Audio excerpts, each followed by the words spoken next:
প্রিয় দর্শক, মিরপুরে যে আজকে যে ভয়াবহ অগ্নিকাণ্ড ঘটেছে, সেই অগ্নিকাণ্ড ঘটা স্থানে কিন্তু এসে উপস্থিত হয়েছেন আমিরে জামাত ডক্টর শফিকুর রহমান এবং ঢাকা 14 আসনের যে জামাত মনোনীত সংসদ সদস্য প্রার্থী ব্যারিস্টার আরমান সহ এলাকার স্থানীয় জামাতের নেতৃবৃন্দরা।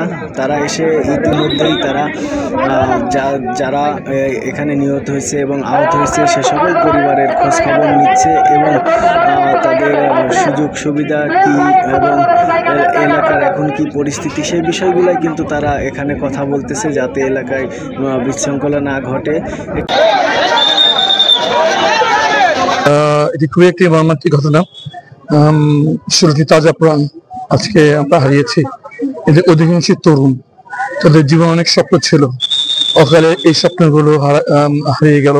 এই পরিবার তাদের উপর নির্ভরশীল পিতামাতা এবং সন্তানেরা ছিলেন।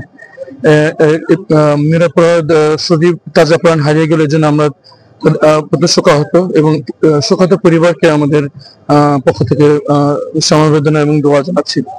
দ্বিতীয়ত, আপনাদের মাধ্যমে অন্তর্বর্তী সরকারকে আমরা আহ্বান জানাবো অবিলম্বে যেন এই শোকাহত পরিবারদের তারা ক্ষতিপূরণের ব্যবস্থা করেন, তাদের পাশে দাঁড়ান। খুবই অসহায় অবস্থায় তারা আছে। তাদের হারানো প্রিয়জনকে তা কখনো ফিরে পাওয়া সম্ভব নয়, কিন্তু অন্তত আর্থিকভাবে যেন সরকার তাদেরকে তাদের পাশে দাঁড়ান। তার চেয়ে বড় কথা হচ্ছে এখনো অনেকজন নিখোঁজ রয়েছে। নিখোঁজদের মধ্যে একজন হচ্ছেন মোহাম্মদ রবিউল ইসলাম। উনি একজন জামাত কর্মী। আমাদের সর্বশেষ যে মহাসমাবেশ হয়েছেন ওখানে অংশগ্রহণ করেছেন। উনি নিখোঁজদের একজন। যারা এখন নিখোঁজ রয়েছেন তাদের ব্যাপারে অবিলম্বে একটি সিদ্ধান্ত কর্তৃপক্ষ জানানো উচিত। পরিবার প্রচন্ড উৎকণ্ঠার ভিতরে রয়েছে। আর তৃতীয়ত হচ্ছে এই অগ্নিকাণ্ডের আশেপাশে বেশ কয়েকটি কারখানা ক্ষতিগ্রস্ত হয়েছে। তাদেরকে সরকারের পক্ষ থেকে অবিলম্বে সহযোগিতা করা উচিত। আমরা আহ্বান করবো তাদেরকে সুদবিহীন স্বল্পকালীন একটি ঋণ দেওয়ার ব্যবস্থা করা যায় কিনা, যাতে ক্ষতিটি কাটিয়ে উঠতে পারেন। এবং আজকে এই ঘটনা মনে করিয়ে দেয় যে আমাদের এখানে একটি বড় ধরনের প্রশাসনিক একটি দুর্বলতা হয়ে যাচ্ছে বাণিজ্যিক এলাকায় অগ্নি নির্বাপন ব্যবস্থার যথার্থতা নিয়ে। আমরা আহ্বান জানাচ্ছি, গাড়ি যেমন প্রতি বছর ফিটনেস সার্টিফিকেট করা হয়, ঠিক তেমনি কোটি টাকা দিয়ে বানানো বিল্ডিং গুলো সর্বশেষ করে পরিদর্শন হচ্ছে, এর ব্যাপারে অনেকেই কেউ বলতে পারে না। অবিলম্বে এমন একটা নিয়ম করা উচিত যাতে প্রতি বছর একটি পরিদর্শন ব্যবস্থা থাকে। তাহলে অন্তত আমরা জানবো যে সর্বশেষ পরিদর্শন করার পর কি হলো, যাতে এই ধরনের একটা অগ্নিকাণ্ড ঘটলো। আমরা জেনেছি যে যৌথ ইনভেস্টিগেশন হচ্ছে। আগামীকাল একাধিক কর্তৃপক্ষ লোক আসবেন এবং তারা তাদের পরিদর্শন করবেন। অবিলম্বে তারা যেন জনগণকে জানতে দেন কেন ওগুলো কিন্তু হয়েছে, কি কারণে হয়েছে, এবং ভবিষ্যতে যেন আমরা এটা আর না হয় সেই জন্য আমরা কর্তৃপক্ষকে আহ্বান জানাবো। আর আমরা জামায়াতে ইসলামের পক্ষ থেকে আমরা এসেছি, আমরা এখানকার স্থানীয়, আমরা এখানে বড় হয়েছে, সুতরাং এখানে এই ঘটনার পর আমাদের আসা আমাদের দায়িত্ব ছিল, কিন্তু আমরা সাথে সাথে আসিনি। কারণ আমরা মনে করছি আমরা যদি এখানে ভিড় করি তাহলে উদ্ধার তৎপরতা ব্যাঘাত ঘটতে পারে।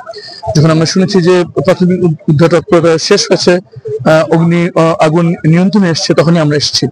এবং এখানে এসে আমরা জানতে পারলাম যে নিরাপত্তার কারণে আশেপাশের বেশ কিছু এলাকা বন্ধ করে দেওয়া আছে, ফ্যাক্টরি বন্ধ করে দেওয়া আছে। অধিকাংশই গার্মেন্টস ফ্যাক্টরি। তারা রপ্তানির কাজে নিয়োজিত, তাদের একটা নির্দিষ্ট সময় রপ্তানি করতে হবে। কোটি কোটি টাকার কাঁচা মাল এসব বিল্ডিং এখনো রয়ে গেছে। আমরা কর্তৃপক্ষকে আহ্বান জানাবো, যেগুলো সরাসরি তদন্তের সাথে সম্পৃক্ত নয় অথবা ক্ষতিগ্রস্ত হয়নি এমন কারখানা অবিলম্বে যেন খুলে দেওয়ার ব্যবস্থা করা হয়। যতটুকু ক্ষতি হয়েছে এই কর্মবিরতির কারণে আর যেন ক্ষতির সম্মুখীন না হয়। এখানকার ব্যবসায়ী নেতৃবৃন্দ আমাদের কাছে এসেছেন, আমরা তাদের সাথে তাদের সাথে একমত হয়ে বলতে চাচ্ছি, অবিলম্বে তদন্তের সাথে সম্পৃক্ত নয়, ক্ষতিগ্রস্ত হয়নি এমন কারখানা যেন অবিলম্বে খুলে দেওয়া হয়, যতটুকু ক্ষতি হয়েছে আর যেন ক্ষতি না হয়। আর আমরা জামায়াতে ইসলামের পক্ষ থেকে যারা হতাহত হয়েছেন, ক্ষতিগ্রস্ত হয়েছেন, আমাদের সামর্থ্য অনুযায়ী আমরা তাদের পাশে দাঁড়াবো ইনশাআল্লাহ। এবং আপনাদের মাধ্যমে দেশবাসীকে আহ্বান জানাচ্ছি, সবাই এগিয়ে আসুন। আমরা সবাই একটু করে সহযোগিতা করলে হতাহত এবং ক্ষতিগ্রস্তের আমরা অনেক বড় একটা সহযোগিতা করতে পারবো বিশ্বাস ইনশাআল্লাহ। এবং জামাতের আমির বর্তমানে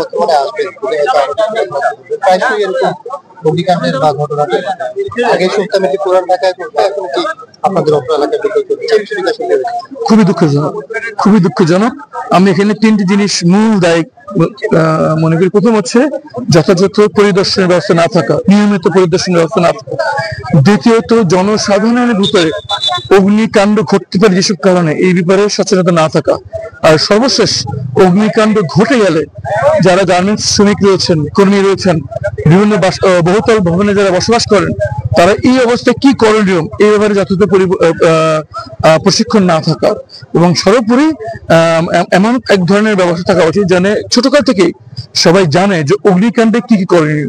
এই ধাপগুলো যদি একদম স্কুল থেকে আমরা তাদেরকে প্রশিক্ষণ দিতে পারি, তাহলে আমার বিশ্বাস আমরা হতাহতের ঘটনা অনেক কমিয়ে আনতে পারবো।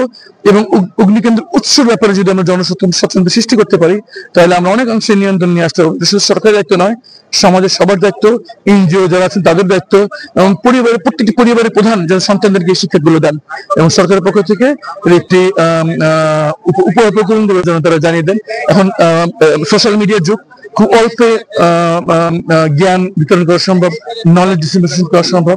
এই বিষয়ে জনসচেতনতা সৃষ্টি করার জন্য কর্তৃপক্ষ দৃষ্টি আকর্ষণ করছে।